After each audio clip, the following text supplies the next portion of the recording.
This is the elevator at Crate and Barrel at the Mall at University Town Center in Sarasota, Florida. This is the Schindler 330A that was just been exchanged. This doubles as the source here, so we'll go up to 2. 2 on 1 on drawer, stop them. Here we go.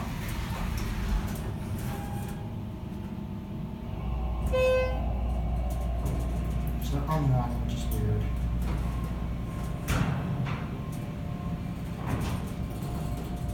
Here too. This thing creaks a lot.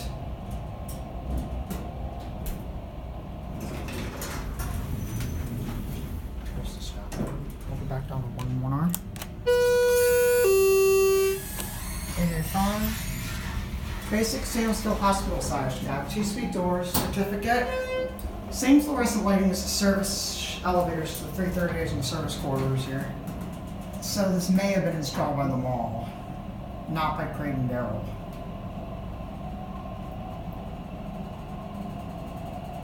Go back to 1.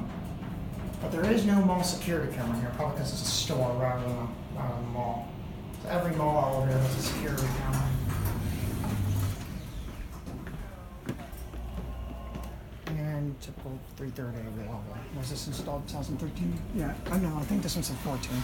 We're closing, that's gonna be it.